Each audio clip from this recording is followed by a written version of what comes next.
பார்த்தசனம் போகலையே இப்படின்னு வரிசையாக வரும். இந்த பந்தக்கால் மூடலையேன்னு இருக்கு இல்லையா, இந்த பாட்டு, இந்த ஒரு வரி இருக்கு இல்லையா, சங்க இலக்கியத்திலையோ நாட்டார் இலக்கியத்திலையோ வாய்மொழி இலக்கியத்திலோ இது எங்கேயுமே கிடையாது. இந்த ஒரு பாட்டை என் ராசாவின் மனசுலேன்னு ஒரு படம் வந்துச்சு. அந்த படத்தில் சோழ பசுங்கிலேயே சொந்தமுள்ள எங்கிலேயே இருக்கும். அதில் ஒரு வரி இருக்கும், வாசமுள்ள மல்லிகைப்பூ வாங்கி வந்த மல்லிகைப்பூ வாசம் இன்னும் போகலையே பந்தக்கால் பள்ளம் இன்னும் மண்ணெடுத்து மூடலையேன்னு வரும். நீங்கள் எத்தனை ஆண்டுகள் கழித்து நாட்டார் வழக்கில் நாட்டாரினுடைய வாய்களில் இருக்கக்கூடிய ஒரு விஷயம் திரை இசை பாடலாக வருகிறது என்றால் இளையராஜா மாதிரியான இசைஞானிகள் இந்த மண்ணில் பழந்தமிழ் இலக்கியங்களை எல்லாம் பரிச்சயம் கொண்டவராக இருப்பதனால் நடக்குதுன்னு நீங்கள் புரிஞ்சுக்கங்க. இந்த ஒரு வரியை நீங்கள் எடுத்துக்கங்க. இந்த ஒரு வரியை மட்டும் வச்சுட்டு இந்த முத்துப்பட்டன் கதை மொத்தத்தை நீங்கள் படிச்சிங்கன்னா சமூக நீதியினுடைய சமூக அவலத்தினுடைய அத்தனை பிரதிபலிப்புகளும் அந்த கதை வந்து சொல்லிகிட்டே போயிட்டே இருக்கும். ரொம்ப சிம்பிளாக இன்றைக்கி வரும்போது கடந்த ஒரு 4-5 நாட்களாக செய்திகளை பார்த்து கொண்டிருக்கிறவர்களுக்கு தெரியும். மதத்தை முதன்மைப்படுத்தக்கூடிய ஒரு கட்சி, மதத்துக்கு எதிராக இருக்கக்கூடிய ஒரு கட்சி, இது ரெண்டும் எப்படி இருக்கிறது அப்படிங்கிறது தான் வடக்கு தெற்குக்கான அரசியல். அவ்வளோதானே இல்லையா? அதை ரொம்ப சிம்பிளாக புரிஞ்சுக்கலாம். ஒரு தலைவர் தன்னை அப்பாவாக ஆக்கிக் கொள்வதற்கு முயன்று கொண்டே இருப்பது திராவிட மாடல் ஆட்சி. என் அப்பா தலைவரே இல்லை என்று சொல்வது இன்னொரு ஆட்சி இல்லையா? இது ரொம்ப சிம்பிள். ஒருத்தர் அப்பாவாகணும்னு முயற்சி பண்ணிகிட்டே இருக்கிறாரு, எனக்கு அவர் அப்பாவே இல்லை அப்படின்னு ஒருத்தர் தலைவராக முயற்சி பண்ணிகிட்டே இருக்கிறார். ஒரு கதை, ஒரு நாய், ஒரு பெண் நாய், அந்த நாயை பற்றின ஒரு கதை. அது அந்த நாயை வந்து வயசாகிடும், அதுக்கு ஒரு பையன் இருக்கும். அந்த பையனுக்கு வந்து கல்யாண வயசாயிரும். உடனே இந்த நாய் என்ன பண்ணும், சரி நம்ம பையனுக்கு ஒரு பொண்ணு பார்த்து கல்யாணம் பண்ணி வைப்போமேன்னு சொல்லிட்டு அந்த நாயை வெளியில் கிளம்பி சகுனம் நல்லா இருக்கான்னு வெளியில் வந்து நின்று பார்க்கும். வெளியில் பார்த்தோன்னா லட்சுமி தேவி போகும். லட்சுமி தேவி பார்த்தோன்னா இந்த பெண்ணா என்ன பண்ணுன்னா, ஐயோ இந்த ஆக்கங்கட்ட மூதேவி போகிறா, இந்த நேரத்தில் போனாங்க சகுனம் சரியில்லைன்னு சொல்லிட்டு உள்ளே வந்துடும். ஊரில் இருக்கிறவனுக்கெல்லாம் பதட்டம் ஆகிடும், லட்சுமி தேவி போகுது சகுனம் சரியில்லைன்னு இந்த நாய் உள்ளே போகுது அப்படின்னு சொல்லிட்டு. சரி நாய் அப்படி தான் போகும் அப்படின்னு தானே எல்லோரும் நினைப்போம். சரின்னு கொஞ்ச நேரம் கழிச்சு திருப்பி வரும். வெளியில் வந்தோன்னா பூமாதேவி குறுக்க போகும். ஐயோ இவ இன்னொரு ஆக்கம் கட்டவளாச்சு, இவ எதுக்கு வரான்னு சொல்லிட்டு திருப்பி போயிடும். மக்கள் வந்து பதட்டம் ஆயிடுவாங்க. அடுத்தது இன்னொரு சரஸ்வதி வரும். சரஸ்வதியும் அதே மாதிரி சொல்லும். இது 3 பேரும் இப்படி சொன்ன உடனே ஊர் மக்களே குழம்பி போய் ராஜா கிட்ட ஓடுவாங்க. ராஜாகிட்ட ஓடி போய், ராஜா இந்த மாதிரி இந்த நாய் வந்து லட்சுமி வந்துச்சு, சரஸ்வதி வந்துச்சு, அதுக்கப்புறம் பூமாதேவி வந்துச்சு, எல்லா பார்த்தாலும் இந்த ஆக்கங்கட்ட மூதேவி வருது, இது எதுக்கு நான் பார்க்கணுன்னு சொல்லிட்டு அது அம்மா போயிடுச்சு, இந்த நாய் போயிடுச்சு, எங்களுக்கு ரொம்ப பதட்டமாக இருக்குது, என்ன பண்ணுறதுன்னு தெரில அப்படின்னா கொஞ்சம் நேரம் கழித்து ஒரு மூதேவி போகும். அடடா வந்துட்டாலே அற்புதமானவ, இந்த நல்ல சகுனம்னு சொல்லிட்டு அது கிளம்பி போகும். இந்த மாதிரி 3 பேரையும் அவாய்ட் பண்ணிவிட்டு 4வது வந்த மூதேவி பின்னால் போய் நல்ல சகுனம்ட்டு போயிடுச்சு ராஜா அப்படின்னு சொன்னோன்னே ராஜாவுக்கு அந்த நாயை பார்க்குற ஆசை வந்துடும். என்னடா சம்மந்தம் இல்லாமல் ஒரு புதிய ட்ரெண்ட் அந்த அம்மா க்ரியேட் பண்ணுதுன்னு சொல்லிட்டு அந்த நாயை கூட்ட சொன்னோன்னே நாய்கிட்ட வந்து சொல்லுவாங்க, இந்த மாதிரி ராஜா உன்னை கூப்பிடணுங்கிறாரு அப்படின்னோடனே, ஐயோ ராஜா எனக்கு மாமனார் முறை, நான் வரமாட்டேன்னு சொல்லிவிடும். எனக்கு நாங்கள் சம்மந்தி, அதனால் நான் வரமாட்டேன்னு சொல்லிவிடும். இதையும் போய் சொல்லுவாங்க ராஜா. ராஜா இன்னும் கடுப்பாயிருவான். அவனுக்கு எப்படி இருக்கணும் யோசிச்சு பாருங்கள். ராஜா சம்மந்தி மரேன்னு சொன்னேன். சரி இப்போ நீ இல்லை வந்து தான் ஆகணும், நீ வந்து தொடச்சி இந்த மாதிரி 3 தடவை வேலையை பண்ணிட்டேன், ஊர் மக்கள்லாம் பயங்கர பதட்டத்தில் இருக்கிறாங்க, ஏற்கனவே நாங்கள் வணங்கிட்டு இருக்கிற லட்சுமியை அவமானப்படுத்திட்டேன், சரஸ்வதியை அவமானப்படுத்திட்டேன், பூமாதேவியை அவமானப்படுத்திட்டேன், நாங்களும் வர முடியாதுன்னு சொல்லிடும். நாங்கள் நீ வரலன்னா அவ்வளோதான் பிரச்சனை ஆகிடும்னு சொன்ன உடனே சரி அப்படின்னா நான் வருவேன், ராஜா வந்து உட்காரணும், எனக்கும் ராஜாவுக்கு இடையில குறுக்க ஒரு துணியை போடணும்னு. இந்த துணியை போடுற கதை தெரியுதா உங்களுக்கு? இந்திரா காந்தி மகா பெரியவா எப்படி சந்திச்சாருன்னு குறுக்க நடுப்புற, ஏன்னா சகுனம் சரியில்லைன்னு சொல்லிடும். இது ராஜாவுக்கு எப்படி இருக்கும் நீங்கள் யோசிச்சு பாருங்கள். உடனே அவர் கேட்பார், ஏன் இப்படி சொன்னேன், லட்சுமி தேவி வந்த உடனே நீ வந்து ஆக்கம் கட்டவன்னு சொன்னியாமே அப்படின்னோடனே, ஆமாம் எல்லோரும் தான் நாட்டில் கும்பிட்றாங்க, எல்லாத்தையும் அந்த லட்சுமி போகிறா, யாரோ இருக்கப்பட்டவன்ட்ட தானே போகிறா மேலும் மேலும், அதனால் அவள் ஆக்கம் கட்டவன் ரைட்டு. சரஸ்வதி, ஆமாம் அவங்களும் ஆக்கம் கட்டவன் தான், எல்லா பேரும் தான் படிக்கிறான், எல்லாருமே பாஸ் ஆகிறான், திடீர்னு நீட்டுலாம் வேறு கொண்டு வரான், அதனால் இது பெரிய இந்த சரஸ்வதியும் விளங்காது. சரி பூமாதேவி என்ன, பூமாதேவி ஆமாம் நான் எல்லோரும் தான் உழைக்கிறான், எல்லோரும் தான் பண்ணுறான், சில பேருக்கு சொந்தமாக நிலம் இருக்குது, சில பேருக்கு நிலம்லாம் போயிடுது, அது என்ன பூமாதேவின்னு சொன்னேன். சரி இதெல்லாம் ரைட்டு, அப்போ மூதாவி மட்டும் ஏன் சொன்னேன் அப்படின்னா, மூதாவி எல்லார்கிட்டையும் இருக்குது, அதுக்கு எந்த பிரச்சனையும் கிடையாது, எல்லாரோடையும் ஒற்றி உறவாடுது, யார் வேணாலும் அதை சொந்தம் கொண்டாடிக்கலாம், எல்லாருக்கும் சொந்தம் கொண்டாடுற ஒன்று தான் சிறந்த தெய்வமாக இருக்க முடியும், அதனால் மூதேவின்னு சொன்னேன். இப்போ என்ன அவர் கோவம் வந்துடும்னா, சரிம்மா நீ மூதேவி ஸ்ரீதேவி லட்சுமி சரஸ்வதி பற்றி சொன்னதெல்லாம் பரவாயில்ல, எனக்கு மாமனார் முறைன்னு சொன்னியாமே அது என்ன, இல்லை ராஜா, அந்த உண்மையை நான் சொல்லிடுறேன். போன வாரம் உங்கள் அரண்மனையில் ஒரு கல்யாணம் நடந்துச்சுல்ல, அப்போ நான் வந்தேன் எச்சி இலையை சாப்பிட்றதுக்கு. ஓரமடன்னு பேசிகிட்டு இருக்கும்போது ராணியை நீங்கள் திட்டிங்க, எச்சி நாய்க்கு பிறந்தவளை சும்மா நீங்கள் சொன்னீங்க. நாய்க்கு பிறந்தவளன்னு சொன்னால் நாய் எனக்கு மகன் பிறந்தானே, நீங்கள் எனக்கு மருமகன் தானே அப்படின்னு சொல்லி சொன்னதாக இந்த கதையை ஆ. சிவசுப்ரமணியம் அவர்கள் ரொம்ப விவரையாக சொல்லி இதை ரொம்ப விளக்கம் சொல்லுவார். இது என்ன விளக்கம் சொல்லுவார்னா, அந்த முத்துப்பட்டன் கதைங்கிறது எனக்கு தெரிஞ்சு இன்றைக்கி வந்திருக்கக்கூடிய பல சினிமாக்களுடைய அடிப்படையான கதை கரு வந்து அந்த முத்துப்பட்டன் கதை தான். ஒரே ஒரு காட்சி மட்டும் இல்லை, அது இன்னும் கொஞ்சம் காலத்தில் வந்துடும். என்னன்னு நான் சொல்லிடுறேன். அந்த கதையை ரொம்ப சிம்பிளான கதை தான் அது. ஆரியக்குடியில் பிறந்த அந்தணனாக இருக்கக்கூடிய முத்துப்பட்டன் ரொம்ப ஒரு 7 சகோதரர்களுக்கு பிறகு 8வதாக பிறப்பான். மிகப்பெரிய வீரன், கடைசி பையங்கிறதுனால ரொம்ப செல்லமாக வளர்த்துருவாங்க. ஆரியக்குடியில் பிறந்த அந்தணன் அவன், அதை நல்லா கவனமாக வச்சுக்கோங்க. அந்தணன் அவன், அதனால் வீட்டுக்கு அடங்காமல் இருப்பான். என்ன பண்ணணுன்னு தெரியாது. திடீர்னு நீ சரியாக வீட்டுக்கு அடங்க மாட்டேங்கிற, நீ போன்னு சொல்லிட்டு ஒரு ராஜாட்ட போய் வேலைக்கு சேர்ந்துடும். வீட்டை விட்டு ரொம்ப தூரத்துக்கு போயிடுவான் அவன். அப்புறம் அவனுக்கு ஒரு கல்யாண வயசு வந்த உடனே வீட்டில் இருக்கிற சகோதரர்கள்லாம் சேருவாங்க. பையனுக்கு வயசாகி போச்சு, நம்ம கல்யாணம் பண்ணணும்னு சொல்லிட்டு அவனை போய் கூட்டிகிட்டு வரதுக்காக அந்த சிற்றரசன்ட்ட போய் கூட்டிகிட்டு வருவாங்க. வர்ற வழியில் ரொம்ப தூரம் நடந்து வந்துட்டு இருப்பாங்க. தாகம் எடுத்துரும். என்ன பண்ணுறதுன்னு தெரியாமல் ஒரு சிற்றோடை இருக்கும், அந்த ஓடைக்கிட்ட போய் தண்ணி குடிச்சிட்டு வரேன்னு சொல்லிட்டு அவன் போவான். போனாக்கா அங்கே ஒரு பாட்டு சத்தம் கேட்கும். 2 பெண்கள் வந்து அழகாக பாடிக்கொண்டு இருக்கக்கூடிய ஒரு பாடல் சத்தம் கேட்கும். எட்டி பார்ப்பான், 2 பெண்கள் இருப்பாங்க. ஒருத்தர் பேர் திம்மக்கா, இன்னொருத்தர் பேர் பொம்மக்கா. இந்த 2 பேரையும் அவன் பார்த்துருவான். இந்த கதையில் சினிமாவில் எடுக்க முடியாத ஒரே காட்சி என்னென்னா, இந்த முத்துப்பட்டனுக்கு பார்த்த உடனேயே 2 பேர் மேலே லவ் வந்துடும். நம்ம சினிமா நடிகர்களுக்கு ஒருத்தர் மேலே தான் லவ் வரும். அதில் 2 பேரில் யார் ரொம்ப அழகாக இருக்காங்களோ அவங்க மேலே லவ் வரும். முத்துப்பட்டனுக்கு 2 பேர் மேலேயும் லவ் வந்துருச்சு. நெற்களஞ்சியமான தஞ்சை மாவட்டத்தில் விளைந்த சிவப்பு சிந்தனையாளரான கவிஞர் கருப்பு சட்டைக்காரர்களின் பேரன்புக்குரியவர். கருப்பும் சிவப்பும் கலந்த மன்றத்தில் கவிஞரை உரையாற்ற அழைக்கிறோம். அனைவருக்கும் வணக்கம். எனக்கு கைத்தட்டு ரொம்ப பிடிக்கும் அப்படின்னு சொன்னாங்க. ஆனாலும் கைத்தட்டு கம்மியாக தான் இருந்தது. பழைய படத்துல எல்லாம் பார்த்தீங்கன்னா டைட்டில் கார்டில் க்ரோ ஷூட்டர் ஜோ அப்படின்னு ஒரு பேர் வரும். நீங்கள் கவனித்து பார்க்கலாம். இல்லைனாலும் எம்கேடி பாகவதர் படத்துல எல்லாம் போய் நீங்கள் பார்த்தீங்கன்னா, போனோடனே இன்றைக்கி நம்ம காணொலியில் தான் வேலை, நீங்கள் போனோடனே பார்த்துருங்க. க்ரோ ஷூட்டர் ஜோ அப்படின்னு இருக்கும். எனக்கு அதை பார்த்துட்டு அது யார், அவர் என்ன செய்கிறார் சினிமாக்குள்ளே அப்படின்னு தோணிக்கிட்டே இருக்கும். ஏன்னா அவருடைய புகைப்படமோ அவரை பற்றின குறிப்போ எங்கேயுமே இருக்காது. க்ரோ ஷூட்டர் ஜோ யார் அவர் அப்படின்னோடனே அப்புறம் ரொம்ப நாளாக நானும் தேடி தேடி பல புத்தகங்கள்லாம் தேடி ஒரு கட்டுரையில் படிச்சுட்டேன். க்ரோ ஷூட்டர் ஜோனா யாருன்னா, அந்த காலத்தில் சினிமா படப்பிடிப்பு நடக்கிற பொழுது கட்டு சாதம் தான், இன்றைக்கி மாதிரி சாப்பாடெல்லாம் கிடையாது. கட்டு சாதத்தில் கொண்டு போய் ஷூட்டிங் எங்கே நடக்குதோ அங்கே வச்சுருவாங்க. எல்லோரும் சாப்பிட்டுட்டு அவசர அவசரமாக சாப்பிட்டுட்டு உடனே அந்த சாப்பிட்ட இலையை அங்கேயே போட்டுட்டு உடனே அடுத்த ஷாட்டுக்கு போயிடுவாங்க. அப்புறம் சாப்பிட்டு அடுத்த ஷாட்டுக்கு அவங்க போகும்பொழுது அந்த கீழே இறந்து கிடக்கக்கூடிய பருக்கையை சாப்பிட்றதுக்காக காக்கா நிறையா வந்துடுமா. அந்த காக்கா வந்ததுக்கு பிறகு அந்த காக்காவை முழுமையாக துரத்தலைன்னா ஒழுங்காக ஷூட்டிங் பண்ண முடியாது. அதனால் கையில் ஒருத்தர் துப்பாக்கியை வச்சுக்கிட்டு இந்த காக்கா எப்போ வருதோ அப்போ ஒரு ஷூட் பண்ணுவார். ஷூட் பண்ணோன்னா அந்த காக்கா பறந்துடும். சினிமாவுக்கும் அவருக்கும் எந்த சம்மந்தமும் கிடையாது. ஆனால் சினிமாவில் டைட்டில் கார்டில் ஒரு பேர் வரும். அது மாதிரி இந்த கூட்டத்துக்கு எனக்கு எந்த சம்மந்தமும் கிடையாது. ஆனால் இந்த அழைப்பிதழில் என் பேர் வந்தது. எனக்கு தெரிஞ்சு தோழர் ஷர்மிளா அவர்கள் பேசி முடித்ததுக்கு பிறகு இந்த கூட்டத்தை நிறைவுரையாக ஜெயரஞ்சன் அவர்கள் பேசி முடித்துட்டாலே போதும்னு தான் நினைக்கிறேன். நான் குறுக்க எதுக்குன்னு எனக்கு புரியல. இருந்தாலும் என் 25 ஆண்டு கால நண்பர் கோவில் இளைஞன் அவர்கள் எப்போதும் நல்ல காரியம் நடக்கிற பொழுதெல்லாம் என்னை கூப்பிட்டு பக்கத்தில் வச்சுக்குவார். அப்படி கூப்பிட்டு இந்த கூட்டத்துக்கு அழைச்சிருக்கிறான்னு நினைக்கிறேன். ரொம்ப மன நிறைவோடு இருக்கக்கூடிய ஒரு கூட்டம் இது. ரொம்ப முக்கியமான ஒரு கூட்டமும் கூட. இந்த மன்றம் அப்படின்னு சொன்ன உடனே அவர் விழா தொடக்கத்திலே சொன்னார், இது நாவலர் மன்றம் இல்லை, கலைஞரின் மன்றம் அப்படின்னு சொன்னார். நாவலர் நீங்கள் அவ்வளோ சாதாரணமாக தாண்டி போகணுங்கிற அவசியம்லாம் ஒன்றும் இல்லை. அவரும் நல்ல திருக்குறளுக்கு அற்புதமான உரையெல்லாம் எழுதியிருக்கிறாரு.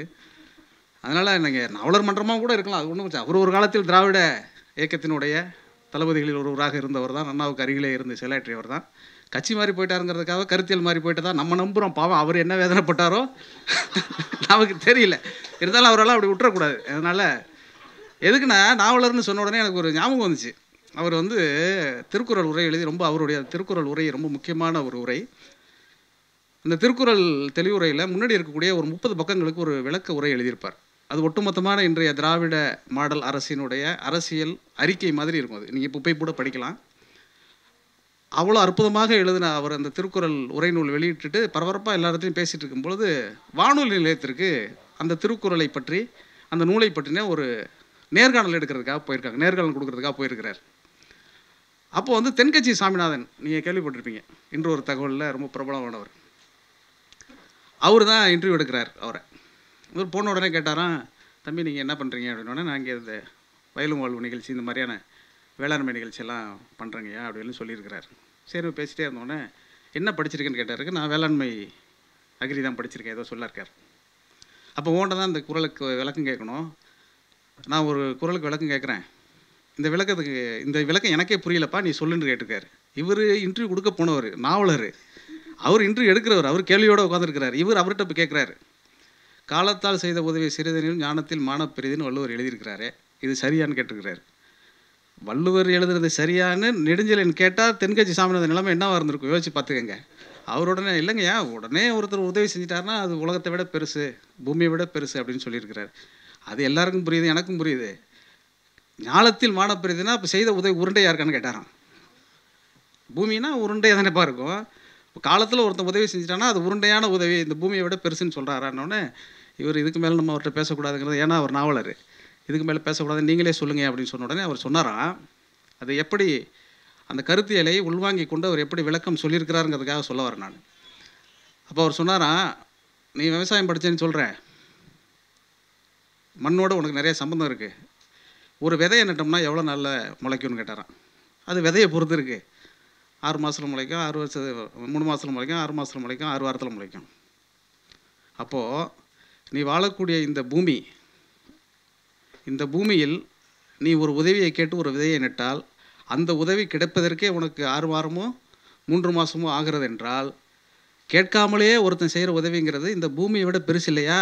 அதனால தான் காலத்தால் செய்த உதவி சிறிதேனும் ஞானத்தின் மானப் பெரிதுன்னு சொல்லிட்டு, அது முக்கியம் கிடையாது, அதனால் கைதட்ட இன்னொரு தடவை தட்டணும். நீங்கள் அவர் என்ன சொன்னாரா, மானப் பெரிதுன்னு எங்கெல்லாம் இருக்கோ திருக்குறளில் அங்கெல்லாம் போய் இந்த விளக்கத்தை வச்சு படிச்சுப்பார்.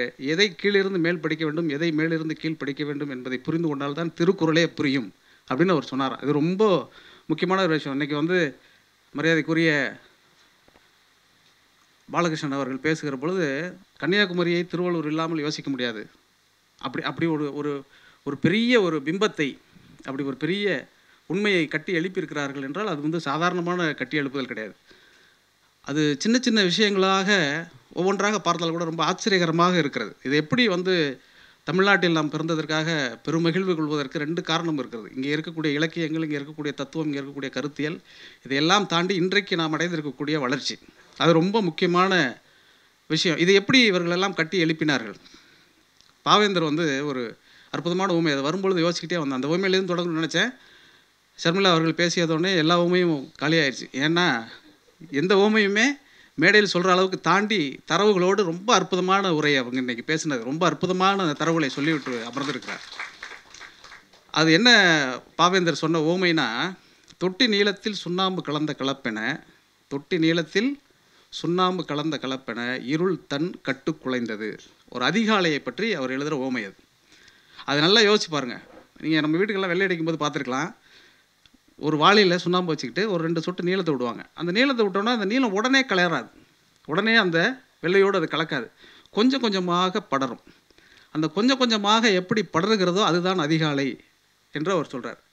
அந்த அதிகாலைக்கு இவ்வளோ அற்புதமான ஒரு ஓமையை பாவேந்தர் எழுதியிருக்கிறார் என்பதை நீங்கள் எப்படி புரிந்து கொள்ள வேண்டும் என்றால், இன்றைக்கு சூரிய ஆட்சியாக இருக்கக்கூடிய இந்த ஆட்சி எப்படி கொஞ்சம் கொஞ்சமாக இருளை விரட்டி கொண்டிருக்கிறது என்பதை நீங்கள் புரிந்து கொண்டால் அது புரியும்.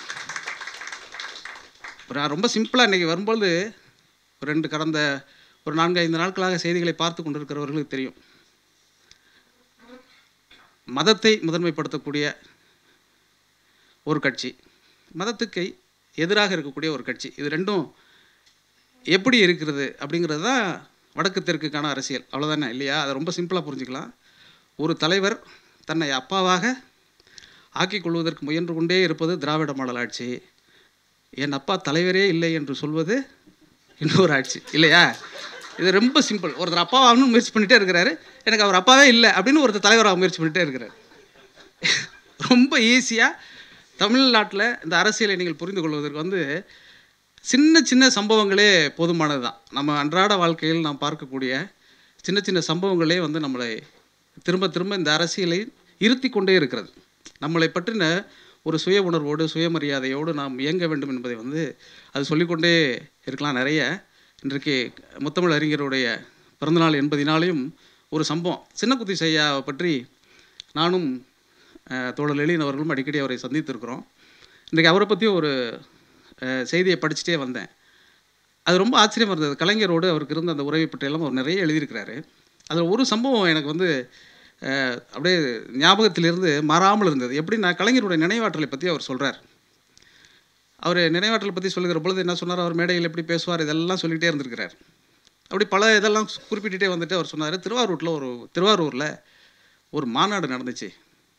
அந்த மாநாட்டில் தலைவர் வந்து அந்த கூட்டம் எப்படி நடக்கிறது, மாநாடு எப்படி நடக்கிறது, மேடை எப்படி போடுறாங்க எல்லாத்தையும் வந்து பார்த்துக்கிட்டே இருந்தார். அந்த குறிப்பிட்ட அந்த காலம் அப்போ தான் தொலைபேசி வந்துருந்துச்சு. நான் தொலைபேசியெல்லாம் சினிமாவில் தான் பார்த்துருக்குறேன். அந்த தொலைபேசி வச்சு ஒரு மாநாடு நடத்துகிறாங்கங்கிறதே எனக்கு அன்றைக்கி ஒரு பெரிய செய்தியாக இருந்தது. அந்த மாதிரி நேரத்தில் மாநாட்டு வேலைகள் நடக்கும்போது தலைவரும் வந்திருந்தாங்க. மாநாட்டு பந்தலில் அவங்க உட்காந்துருக்காங்க. நானும் ஒரு பக்கத்தில் இருந்தேன். உட்காந்தோடனே அந்த தொலைபேசி மணியை அடித்தது. அடித்தோடனே போய் எடியா அப்படின்னு சொல்லி தலைவர் சொன்னார். நான் போய் எடுத்தோடனே காட்டூர் ராமையா பேசுகிறேன், ஐயா இருக்காங்களான்னு கேட்டார். எனக்கு என்ன பண்ணுறதே தெரியல. இருக்காருன்னு சொல்லிட்டு ஃபோனை வச்சுட்டு நான் வந்து இவர்கிட்ட காட்டூரார் பேசுகிறாரு அப்படின்னு சொன்னேன். ஃபோனை வச்சுட்டியா அப்படின்னு கேட்டார். ஆமாம் ஃபோனை வச்சுட்டேன்னு சொன்னேன். இதுக்கு தான் ஏன் அவினாசி செட்டியார் அன்றைக்கே சொன்னார் அப்படின்னு சொல்லிட்டு போனார்.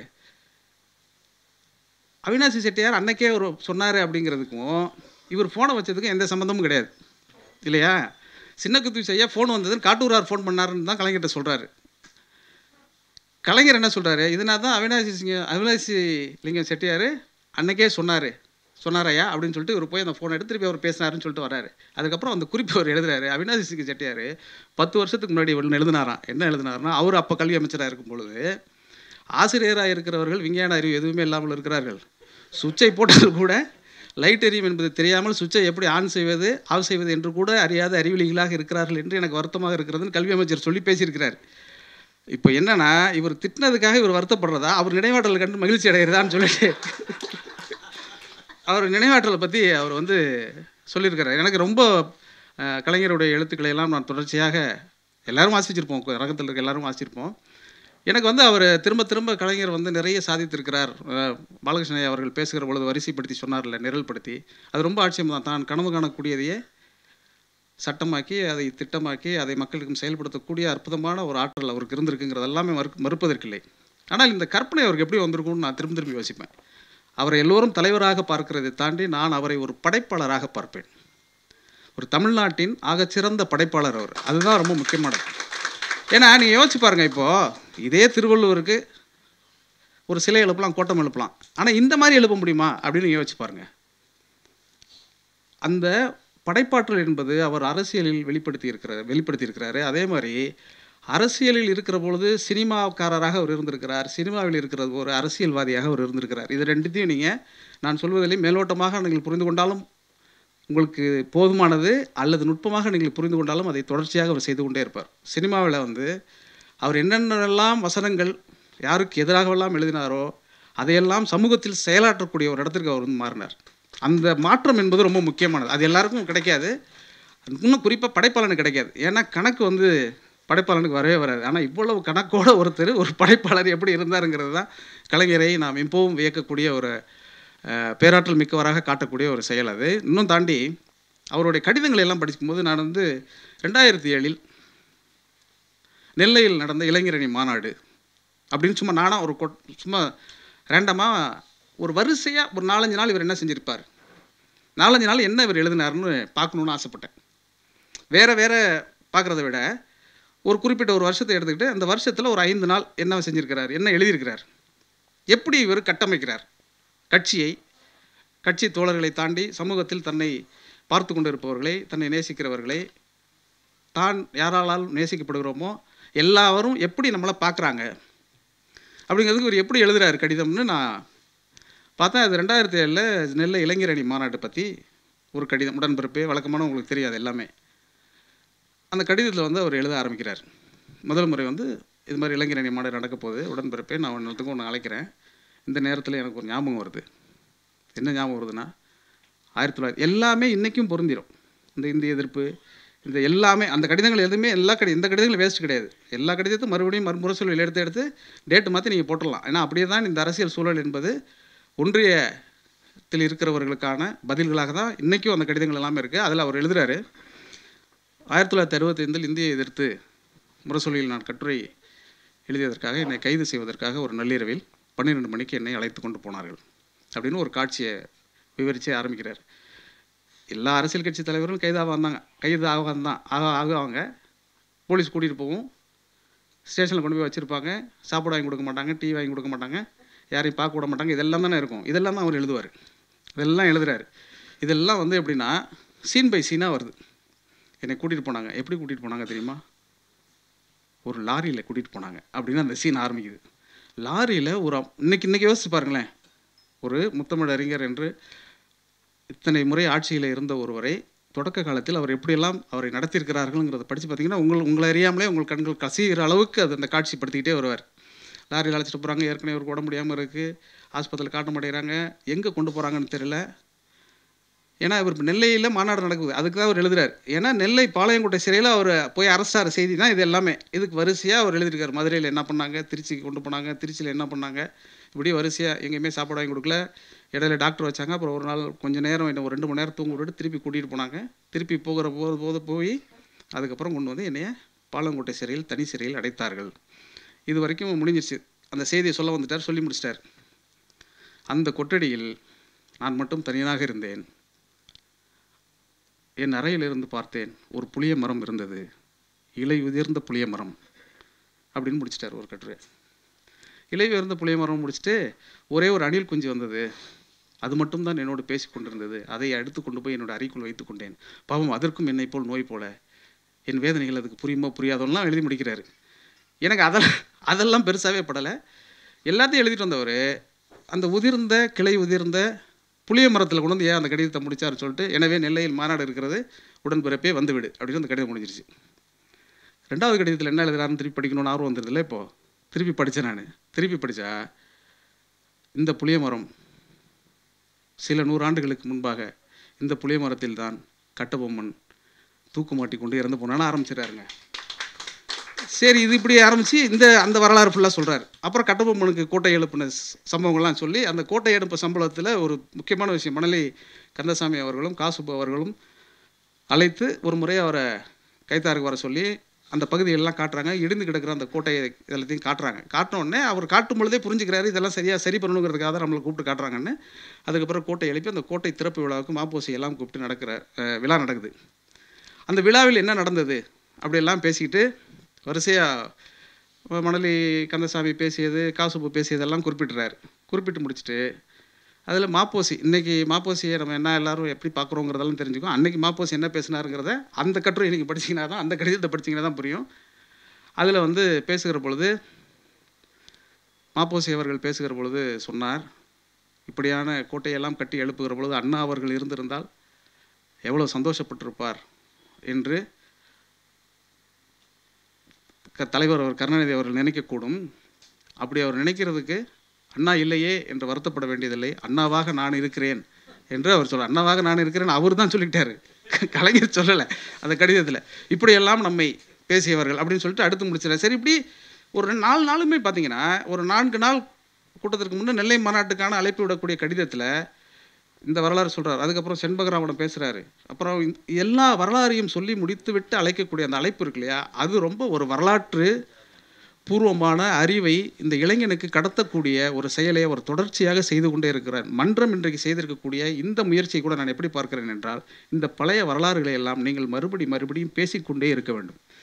இன்றைக்கு இருக்கக்கூடிய மிக பிரச்சனை என்னென்னா, தோழர் ஷர்மிளா அவர்கள் பேசுகிற போல சொன்னார், இன்றைக்கு இளைஞர்களுக்கு பெருசாக ஒன்றும் தெரியவில்லை, அவர்கள் நுனிப்புல் மீது விட்டு பேசுகிறார்கள், அரசியல் உள்வாங்கிக் கொள்ளவில்லை, பஞ்சு டைலாக்கை பற்று பதறுகிறார்கள்னு சொல்கிறாரு. அது பதறுகிறாலும் நம்ம பிள்ளைகளை நம்ம குறை சொல்ல முடியாது. ஏன்னா அதுக்கு நம்ம கூட ஒரு காரணம் தான்.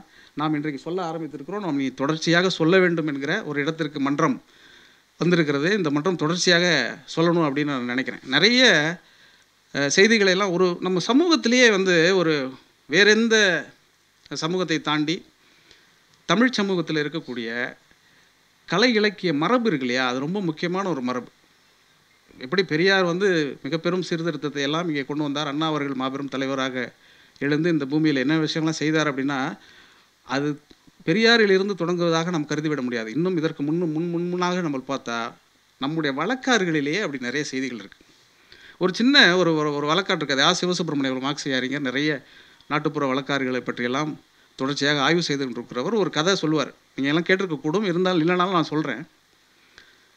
ஒரு கதை, ஒரு நாய், ஒரு பெண் நாய், அந்த நாயை பற்றின ஒரு கதை. அது அந்த நாயை வந்து வயசாகிடும், அதுக்கு ஒரு பையன் இருக்கும். இந்த பையனுக்கு வந்து கல்யாண வயசாயிரும். உடனே இந்த நாய் என்ன பண்ணும், சரி நம்ம பையனுக்கு ஒரு பொண்ணு பார்த்து கல்யாணம் பண்ணி வைப்போமேன்னு சொல்லிட்டு அந்த நாயை வெளியில் கிளம்பி சகுனம் நல்லா இருக்கான்னு வெளியில் வந்து நின்று பார்க்கும். வெளியில் பார்த்தோன்னா லட்சுமி தேவி போகும். லட்சுமி தேவி பார்த்தோன்னா இந்த பெண் நாய் என்ன பண்ணுன்னா, ஐயோ இந்த ஆக்கங்கட்ட மூதேவி போகிறா, இந்த நேரத்தில் போனாங்க சகுனம் சரியில்லைன்னு சொல்லிட்டு உள்ளே வந்துடும். ஊரில் இருக்கிறவனுக்கெல்லாம் பதட்டம் ஆகிடும், லட்சுமி தேவி போகுது சகுனம் சரியில்லைன்னு இந்த நாய் உள்ளே போகுது அப்படின்னு சொல்லிட்டு. சரி நாய் அப்படி தான் போகும் அப்படின்னு தானே எல்லாம் நினைப்போம். சரின்னு கொஞ்ச நேரம் கழித்து திருப்பி வரும். வெளியில் வந்தோன்னா பூமாதேவி குறுக்கப்போ, ஐயோ இவ இன்னொரு ஆக்கம் கட்டவளாச்சே, இவ எதுக்கு வரான்னு சொல்லிட்டு திருப்பி போயிடும். மக்கள் வந்து பதட்டமாயிடுவாங்க. அடுத்தது இன்னொரு சரஸ்வதி வரும். சரஸ்வதியும் அதே மாதிரி சொல்லும். இது 3 பேரும் இப்படி சொன்ன உடனே ஊர் மக்களே குழம்பி போய் ராஜா கிட்ட ஓடுவாங்க. ராஜா கிட்ட ஓடி போய், ராஜா இந்த மாதிரி இந்த நாய் வந்து லட்சுமி வந்துச்சு, சரஸ்வதி வந்துச்சு, அதுக்கப்புறம் பூமாதேவி வந்துச்சு, எல்லா பார்த்தாலும் இந்த ஆக்கங்கட்ட மூதேவி வருது, இது எதுக்கு நான் பார்க்கணுன்னு சொல்லிட்டு அது அம்மா போயிடுச்சு, இந்த நாய் போயிடுச்சு, எங்களுக்கு ரொம்ப பதட்டமாக இருக்குது, என்ன பண்ணுறதுன்னு தெரில அப்படின்னா கொஞ்சம் நேரம் கழித்து ஒரு மூதேவி போகும். அடடா வந்துட்டாலே அற்புதமானவ, இந்த நல்ல சகுனம்னு சொல்லிட்டு அது கிளம்பி போவோம். இந்த மாதிரி 3 பேரையும் அவாய்ட் பண்ணிவிட்டு 4வது வந்த மூதேவி பின்னால் போய் நல்ல சகுனம்னு போயிடுச்சு ராஜா அப்படின்னு சொன்னோன்னே ராஜாவுக்கு அந்த நாயை பார்க்குற ஆசை வந்துடும். என்னடா சம்மந்தம் இல்லாமல் ஒரு புதிய ட்ரெண்ட் அந்த அம்மா கிரியேட் பண்ணுதுன்னு சொல்லிட்டு அந்த நாயை கூட்ட சொன்னோன்னே நாய்கிட்ட வந்து சொல்லுவாங்க, இந்த மாதிரி ராஜா உன்னை கூப்பிடணுங்கிறாரு அப்படின்னோடனே, ஐயோ ராஜா எனக்கு மாமனார் முறை, நான் வரமாட்டேன்னு சொல்லிவிடும். எனக்கு நாங்கள் சம்மந்தி, அதனால் நான் வரமாட்டேன்னு சொல்லிவிடும். இதையும் போய் சொல்லுவாங்க ராஜா. ராஜா இன்னும் கடுப்பாயிருவான். அவனுக்கு எப்படி இருக்கணும் யோசிச்சு பாருங்கள். ராஜா சம்மந்தி மரேன்னு சொன்னேன். சரி இப்போ நீ இல்லை வந்து தான் ஆகணும், நீ வந்து தொடச்சி இந்த மாதிரி 3 தடவை வேலையை பண்ணிட்டேன், ஊர் மக்கள்லாம் பயங்கர பதட்டத்தில் இருக்கிறாங்க, ஏற்கனவே நாங்கள் வணங்கிட்டு இருக்கிற லட்சுமியை அவமானப்படுத்திட்டேன், சரஸ்வதியை அவமானப்படுத்திட்டேன், பூமாதேவியை அவமானப்படுத்திட்டேன், நாங்களும் வர முடியாதுன்னு சொல்லிடும். நாங்கள் நீ வரலன்னா அவ்வளோதான் பிரச்சனை ஆகிடுன்னு சொன்ன உடனே சரி அப்போனா நான் வருவேன், ராஜா வந்து உட்காரணும், எனக்கும் ராஜாவுக்கு இடையில குறுக்க ஒரு துணியை போடணும்னு. இந்த துணியை போடுற கதை தெரியுதா உங்களுக்கு? இந்திரா காந்தி மகா பெரியவா எப்படி சந்திச்சாருன்னு குறுக்க நடுப்புற, ஏன்னா சகுனம் சரியில்லைன்னு சொல்லிடும். இது ராஜாவுக்கு எப்படி இருக்கும் நீங்கள் யோசிச்சு பாருங்கள். உடனே அவர் கேட்பார், ஏன் இப்படி சொன்னேன், லட்சுமி தேவி வந்த உடனே நீ வந்து ஆக்கம் கட்டவன்னு சொன்னியாமே அப்படின்னோடனே, ஆமாம் எல்லோரும் தான் நாட்டில் கும்பிட்றாங்க, எல்லாத்தையும் அந்த லட்சுமி போகிறா, யாரோ இருக்கப்பட்டவன்ட்ட தானே போகிறா மேலும் மேலும், அதனால் அவள் ஆக்கம் கட்டவ ரைட்டு. சரஸ்வதி ஆமாம் அவங்களும் ஆக்கம் கட்டவன் தான், எல்லா பேரும் தான் படிக்கிறான், எல்லாருமே பாஸ் ஆகிறான், திடீர்னு நீட்டுலாம் வேறு கொண்டு வரான், அதனால் இது பெரிய இந்த சரஸ்வதியும் விளங்காது. சரி பூமாதேவி என்ன, பூமாதேவி ஆமாம் நான் எல்லோரும் தான் உழைக்கிறான், எல்லோரும் தான் பண்ணுறான், சில பேருக்கு சொந்தமாக நிலம் இருக்குது, சில பேருக்கு நிலம்லாம் போயிடுது, அது என்ன பூமாதேவின்னு சொன்னேன். சரி இதெல்லாம் ரைட்டு, அப்போ மூதாவி மட்டும் ஏன் சொன்னேன் அப்படின்னா, மூதாவி எல்லார்கிட்டையும் இருக்குது, அதுக்கு எந்த பிரச்சனையும் கிடையாது, எல்லாரோடையும் ஒற்றி உறவாடுது, யார் வேணாலும் அதை சொந்தம் கொண்டாடிக்கலாம், எல்லாருக்கும் சொந்தம் கொண்டாடுற ஒன்று தான் சிறந்த தெய்வமாக இருக்க முடியும், அதனால் மூதேவின்னு சொன்னேன். இப்போ என்ன அவர் கோவம் வந்துடும்னா, சரிம்மா நீ மூதேவி ஸ்ரீதேவி லட்சுமி சரஸ்வதி பற்றி சொன்னதெல்லாம் பரவாயில்ல, எனக்கு மாமனார் முறைன்னு சொன்னியாமே அது என்ன? இல்லை ராஜா அந்த உண்மையை நான் சொல்லிடுறேன், போன வாரம் உங்கள் அரண்மனையில் ஒரு கல்யாணம் நடந்துச்சுல்ல, அப்போ நான் வந்தேன் எச்சி இலையை சாப்பிட்றதுக்கு, ஓரமடன்னு பேசிகிட்டு இருக்கும்போது ராணியை நீங்கள் திட்டிங்க நினச்சி நாய்க்கு பிறந்தவளை சும்மா நீங்கள் சொன்னீங்க, நாய்க்கு பிறந்தவளைன்னு சொன்னால் நாய் எனக்கு மகன் பிறந்தானே, நீங்கள் எனக்கு மருமகன் தானே அப்படின்னு சொல்லி சொன்னதாக இந்த கதையை சிவசுப்ரமணியம் அவர்கள் ரொம்ப விவரையாக சொல்லி இதை ரொம்ப விளக்கம் சொல்லுவார். இது என்ன விளக்கம் சொல்லுவார்னா, பொதுவாக நம்முடைய பார்வை என்பது இந்த சமூகத்தில் எப்படி இருந்தது, இந்த பார்வையில் இருந்து தான் தொடர்ச்சியாக நம்முடைய சமூக நீதி கருத்தியலை நம்ம கட்டமைக்கிறோம். நம்மளுடைய பார்வை என்பது அப்படி தான் இருந்தது. இது வழக்கில் இருக்க நாட்டார வழக்கில் இன்றைக்கும் இருக்கக்கூடிய ஒரு கதை தான். இந்த கதையை நாம் எப்படி புரிந்து கொண்டிருக்கிறோமோ அந்த புரிதலுக்கு ஏற்ப இந்த மண்ணுக்குரிய அரசியலை பெரியாரும் அண்ணாவும் முத்தமிழறிஞர் கலைஞரும் கட்டி எழுப்பினார்கள். இன்று தொடர்ச்சியாக முத்துவேல் கருணாநிதி ஸ்டாலின் அவர்களும் கட்டி எழுப்புகிறார்கள். நமக்கு ஒரு மகிழ்ச்சிக்குரிய ஒரு விஷயம். ஏன்னா இது மட்டும் இல்லை, சின்ன சின்ன விஷயங்களாக நம்ம யோசித்து பார்த்தால் கூட ரொம்ப ஆச்சரியகரமாக இருக்குது. இப்போ வந்து ஒரு கருத்தியல் என்பது எங்கிருந்து தொடங்குகிறதுன்னு பாருங்கள். இப்போ நான் வானவமலை அவர்கள் வந்து முத்துப்பட்டன் கதைன்னு சொல்லிட்டு ஒரு கதைப்பாடல். அந்த கதைப்பாடல் நான் எதுக்கு சொல்கிறேன்னா, எவ்வளோ தொடர்ச்சியாக இருக்குது. நான் எல்லா கூட்டங்களிலும் பாலகிருஷ்ணன் ஐயா பேசுகிற பேச்சையெல்லாம் நான் தவறாமல் கேட்பேன். நான் மட்டுமில்லை, எங்கள் குடும்பமே கேட்போம். அவர் எப்போதுமே சொல்லுவார், அந்த விட்ட இடம் தொட்ட இடம் என்று சொல்வது மாதிரியே இந்த காலத்தினோட தொடர்ச்சியை சங்க இலக்கியத்திலிருந்து அழைத்து கொண்டே வருவார். எனக்கு அது பெரிய பார்வையாக இருந்தது. அவருடைய உந்துதலின் பேர் தான் நான் மேல்கணக்கு என்கிற அந்த நூலையே எழுதக்கூடிய ஒரு உந்து சக்தியை அவர் கொடுத்தார். அது ரொம்ப ஆச்சரியகரமானது. ஒரு ஐஏஎஸ் அதிகாரியாக இருந்து கொண்டு அவர் சங்க இலக்கியத்தின் மீது எனக்கு ஒரு ஆர்வத்தை தூண்டி அது ஒரு புத்தகமாக எழுதி இன்றைக்கு அந்த புத்தகம் வந்து ஏராளமான பிரதிகள் விட்டு தீர்கிறது. அப்படின்னா அந்த ஆர்வத்தை திரும்ப திரும்ப நீங்கள் சொல்லிக்கொண்டே இருப்பதன் மூலயமா வந்தது தான். அப்படி அந்த ஆர்வத்தை சொல்லி சொல்லி வளர்த்து அது தொடர்ச்சிங்கிறது ரொம்ப முக்கியமானது. அவர் இப்போ இன்றைக்கி எல்லா விஷயத்தையும் விவரணையாக சொன்னார் பாருங்கள். கல்வியை பற்றி ஆரிய படை கடந்த நெடுஞ்செழியன் வந்து உற்றுளை கொடுத்து ஒரு புரி வழங்கியும் பிற்றை நிலை முனியாது கற்கை நின்றே பிறப்பு ஒரு என்ன உடன் வயிற்றுள்ளும் சிறப்பின் பாலால் தாயும் மனம் திரியும் ஒரு குடி பிறந்த பல்லோர் உள்ளும் மூத்தோன் வருகை என எண்ணாது அவனுள் அறிவுடையோன் ஆறு அரசு செல்லும் வேற்றுமை தெரிந்த நாற்பால் உள்ளும் கீழ்ப்பால் ஒருவன் கல்வி கற்பின் மேல்பால் ஒருவனும் அவன்கண் படுமேங்கிற அந்த மொத்த பாட்டு தான் தமிழ்நாட்டினுடைய மொத்த அரசியல்.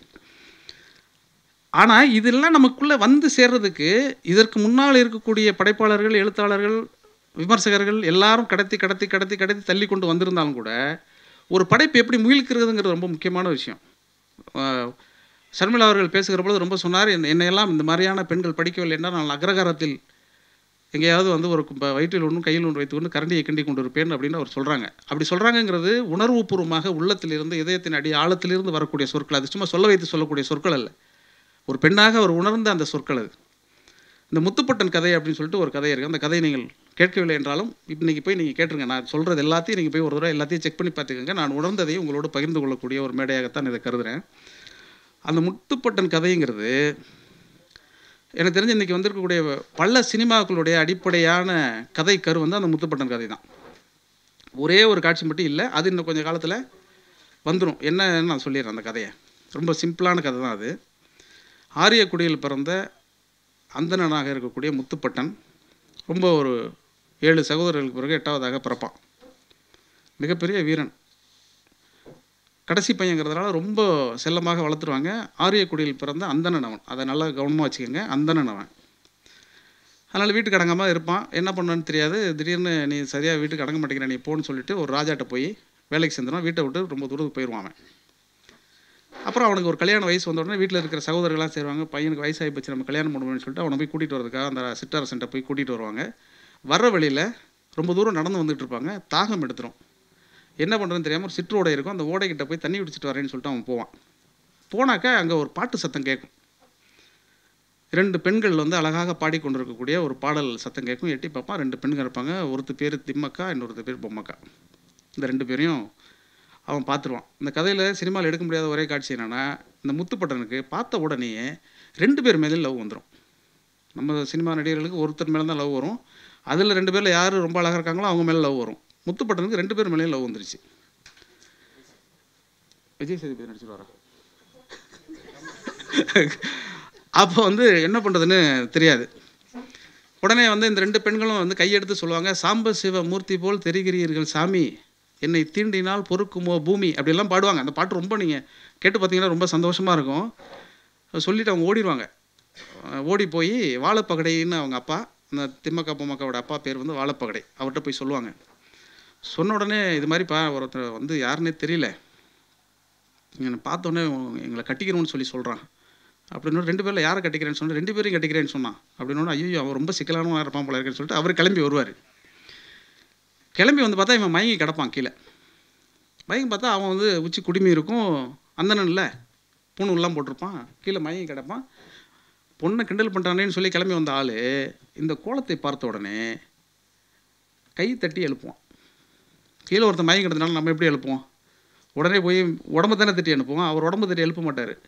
ஏன்னா இவர் சக்கிலிய குலத்தை சார்ந்தவர், அருந்ததியராக இருக்கிறவர் வாழைப்பகடை. அவன் அந்தணனாக இருக்கிறான், மயங்கி கிடக்கிறான். அவன் உயிரை காப்பாற்ற வேண்டும் என்றாலும் கூட தொடக்கூடாது என்பதற்காக கையை தட்டி அவனை எழுப்புவார். அப்புறம் கொஞ்சம் நேரம் கழித்து அவன் எந்திரிக்க மாட்டான். ஒரு கல் பக்கத்தில் கிடக்கும், அதை எடுத்து மேலே போடுவார்.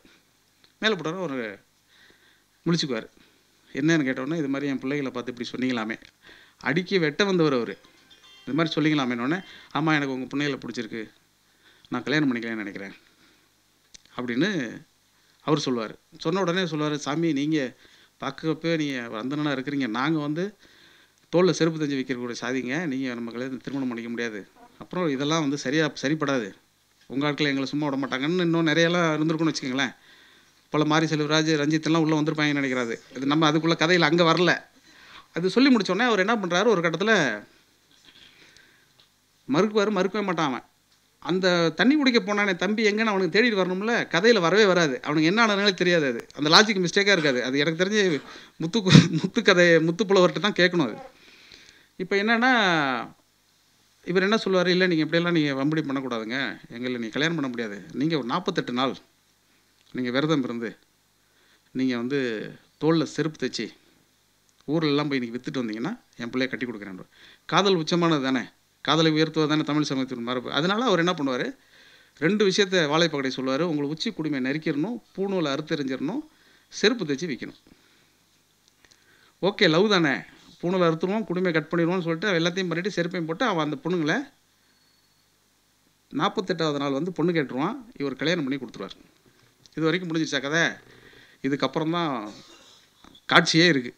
அதுக்கப்புறம் என்ன நடக்கும்னா, வானமாமலை ரொம்ப பிரமாதமாக அதை விவரித்து ஒரு விமர்சன ஆய்வு கட்டுரை ஒன்று எழுதியிருக்கிறார். நீங்கள் அவசியம் படிக்கணும். அவர் சொல்லுவார், அன்றைக்கு இரவு திருமணம் முடிஞ்ச அன்றைக்கி வழக்கம் போல் நடக்கும் இல்லையா, அன்றைக்கி என்னன்னா, தலையில் ஒருத்தி மடியில் ஒருத்தியை படுக்க வச்சுட்டு ஒருத்தி மேலே காலை வச்சுட்டு தூங்கிட்டு இருக்கிறார் முத்துப்பட்டன். அப்போ ஒரு கனவு வருது. அந்த கனவில் என்ன வருதுன்னா, ஒரு கோழி குஞ்சை ஒரு பூனை தூக்கிட்டு வர்ற மாதிரி ஒரு கனவு வருது. ரொம்ப அபசகுணமாக இருக்குது. உடனே கண்ணு முழிச்சு பார்க்குறாரு. ஒரு நாய் வந்து கதவு தட்டுது. என்னன்னு கேட்டோடனே நாயை தொடர்ந்து ஒரு பையன் வரான். இந்த பையன் வந்து என்ன சொல்கிறான்னா, இது மாதிரி வாழைப்பகடையோடைய பசு மட்டெல்லாம் யாரோ வந்து அடித்து தூக்கிட்டு போகிறாங்க, கேட்குறதுக்கு நாது இல்லாமல் போயிடுச்சு அப்படின்னு சொன்னோன்னே, யார் என்னன்னு தெரியல, நான் கிளம்புறேன்னு சொல்லிட்டு இவர் கிளம்பி போவார். கிளம்பி இவர் வேணாம் இவங்க 2 பேர் தடுப்பாங்க.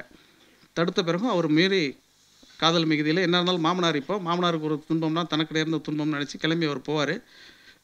அங்கே போனோடனே சில கொள்ளையர்கள் வர அடித்து இது பண்ணுவாங்க வழக்கம் போல். அதுக்கப்புறம் ஆக்ஷன் பிளாக்கு அந்த இடத்துல அதெல்லாம் சண்டையில் நடந்துடும். சண்டையில் குத்திடுவாங்க, இறந்து போயிடுவார். இப்போ முத்துப்படை இறந்துட்டார். இதுதான் கிளைமேக்ஸு.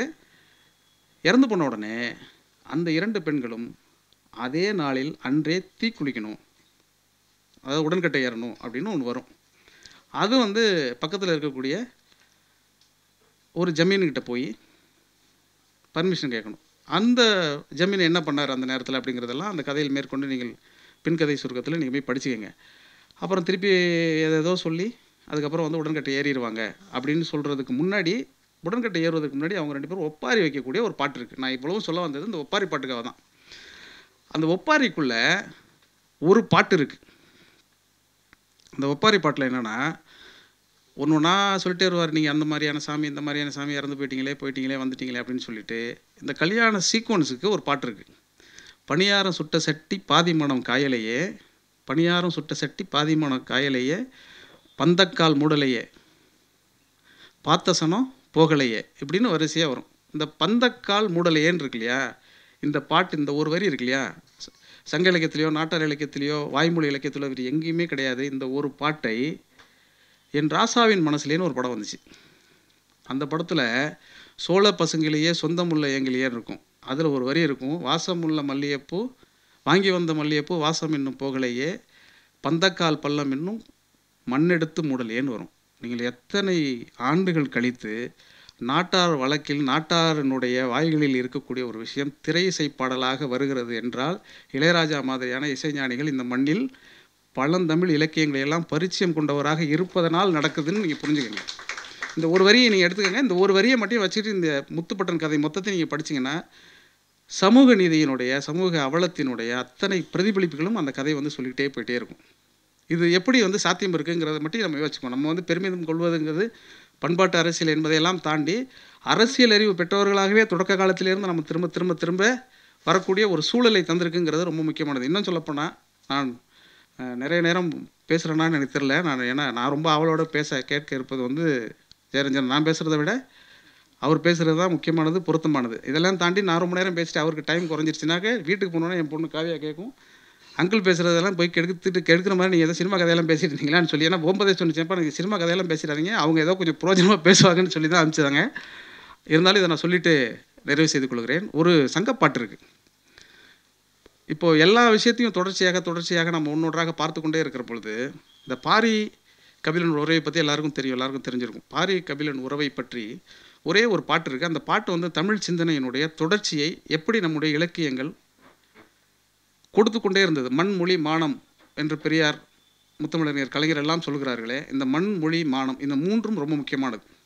எப்படி வந்து அரசியல் அதிகாரம், சமூக அதிகாரம், மத அதிகாரம் இந்த மூன்றுக்குள் தான் ஒட்டுமொத்த அரசியல் அடங்கி இருக்கிறதோ, அதே மாதிரி தமிழக அரசியல் என்பது மண் மொழி மானம் இந்த மூன்றுக்குள்ளே தான் அடங்கிடும். இந்த மண்மொழி மானத்துக்கு ஏற்ப ஒரு சங்கப்பாட்டு இருக்குது. புறநானூற்றில் 116வது பாட்டு, கபிலன் எழுதிய அந்த பாட்டு, தீம் நீர் பெருங்குண்டு சுனை பூத்த கோளை அப்படின்னு ஆரம்பிக்கக்கூடிய அந்த பாட்டு. அந்த பாட்டில் ஒரு வரி பற்றி நான் சொல்கிறேன். நோகாயானே தேகமா காளை அப்படின்னு ஒரு வரி வரும். நோகாயானே தேகமா காளைனா இதை பார்க்குறதுக்காக நான் உயிரோடு இருந்தேன் அப்படின்னு வர்றதான் அந்த வரி, வேறு ஒன்றும் இல்லை அதுக்கு அர்த்தம்.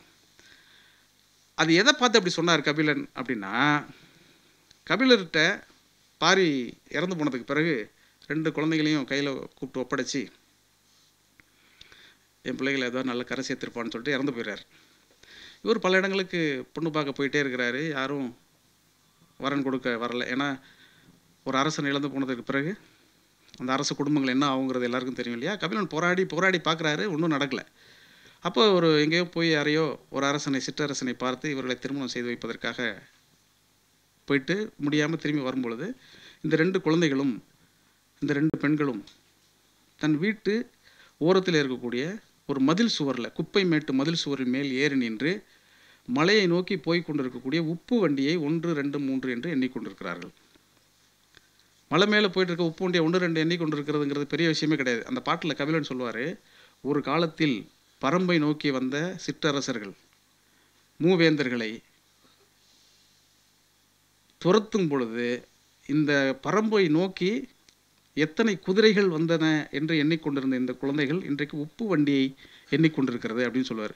உப்பு வண்டிக்கும் குதிரைக்கும் என்ன சம்மந்தம்னு இப்போ நீங்கள் யோசிக்கலாம். நல்லா யோசிச்சு பாருங்கள். உப்பு என்பது மலையிலே வசிக்கக்கூடியவர்களுக்கு தேவையற்றது. ஏன்னா மலையிலே வசிக்கிறவர்கள் தேன், திணை, கிழங்கு, பழம் இதை தான் சாப்பிடுவாங்க. அவங்களுக்கு உப்பு தேவையே கிடையாது. ஆனால் பாரி இறந்ததற்கு பிறகு மலை மீது உப்பு வண்டி வந்து கொண்டிருக்கிறது என்றால் இந்த தேசம் சிதைவுற்று விட்டது, இங்கே இருக்கக்கூடிய வழக்கம் சிதைவுற்று விட்டது, இங்கே இருக்கக்கூடிய உணவு முறை சிதைவுற்று விட்டது. எனவே உப்பு வண்டி போய் கொண்டிருக்கிறது. இந்த உப்பு வண்டியை எண்ணிக்கிட்டு இருக்க இந்த குழந்தைகளுக்கு ஒரு காலத்தில் தன்னுடைய அப்பாவை வெல்ல முடியாமல் வந்த குதிரைகளை எண்ணிக்கொண்டிருந்த இந்த குழந்தைகள் உப்பு வண்டி எண்ணிக்கொண்டிருக்கிறதே, இதை பார்க்குறதுக்கு நான் உயிரோடு இருக்கிறேன் அப்படின்னு சொல்லி நோகா யானே தேகமா காளை என்கிற அந்த ஒற்றை வரி வந்து சொல்லக்கூடிய செய்தி அது. இந்த காட்சியை பார்க்குறதுக்காக இப்போ சாதாரணமாக நீங்கள் பார்த்தீங்கன்னா இது புரியாது.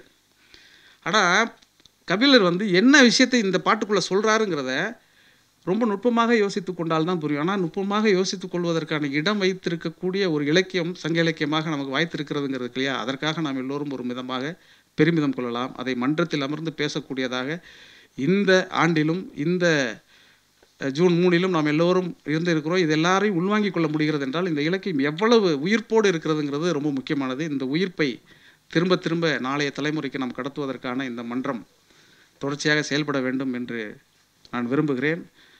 தோழர் லெலின் அவர்களுக்கு நான் சொல்லக்கூடிய ஒரே இது, அடுத்த கூட்டங்களெல்லாம் இன்னும் கொஞ்சம் நன்றாக பேசக்கூடிய என்னை மாதிரி ஆட்களை எல்லாம் அழைக்காமல் நன்றாக பேசக்கூடியவர்களை அழைத்து நீங்கள் பேச வைக்க வேண்டும். இந்த அரங்கத்திலேயே வந்திருக்கக்கூடிய சூர்யா சேவியர் அவர்கள் இன்றைக்கு 8 மணிக்கு எவனை போய் எந்த விவாதத்தில் யாரையாவது தாக்குவார் என்று ஆவலோடு காத்திருக்கிற நேரத்தில் அவர் மாதிரி அவர்களெல்லாம் இங்கே நீங்கள் சிறைப்படுத்தி அமர வைக்கக்கூடாது. குறிப்பாக மாண்புமிகு அமைச்சர் அவர்கள் இந்த அரங்கத்திலே அமர்ந்து முழுமையாக இந்த உரையெல்லாம் கேட்டுக்கொண்டிருக்கிறார். ரொம்பவும் பெருமிதமாக இருக்கிறது. சின்ன சின்ன விஷயங்களில் கூட இந்த அரசாங்கம் எடுத்துக்கொண்டிருக்கக்கூடிய கவனம் என்பது நாளைய தலைமுறைக்கான அந்த சிந்தனை என்பது நமக்கு பாவேந்தன் கொடுத்த, பெரியார் கொடுத்த சிந்தனை. நான் இந்த சொல்ல வந்தது, இந்த கூட்டத்திற்கு நான் வர வேண்டும் என்று நினைத்தது வந்து சமீபத்தில் முதல்வர் அவர்கள் அறிவித்த இந்த பாவேந்தர் பிறந்த தினத்தை வந்து தமிழ் வார விழாவாக அறிவித்த ஒரு செய்தி. நீங்கள் நல்லா யோசிச்சு பாருங்கள். எனக்கு சில நேரங்களில் முத்தமிழறிஞர் கலைஞர் மீது கூட சின்ன வருத்தமெல்லாம் கூட வந்திருக்கு. பாவேந்தரை அவர் இன்னும் கூடுதலாக தூக்கி பிடித்திருக்கலாமோ என்று கூட எனக்கு தோன்றியது உண்டு. எங்கெல்லாம் கலைஞர் விட்டாரோ அதையெல்லாம் தொட்டுவிடக்கூடியவராக ஸ்டாலின் அவர்கள் இருக்கிறார் என்பதனால் என் குலம் என்றுனை தன்னிடம் ஒட்டிய மக்கள் பெருங்கடல் பார்த்து மகிழ்ச்சிக்குள் அறிவை விரிவு செய் அகண்டமாக்கு விசால பார்வையால் விழுங்கு மக்களை மானிட சமுத்திரம் நானென்று கூவு. நன்றி, வணக்கம்.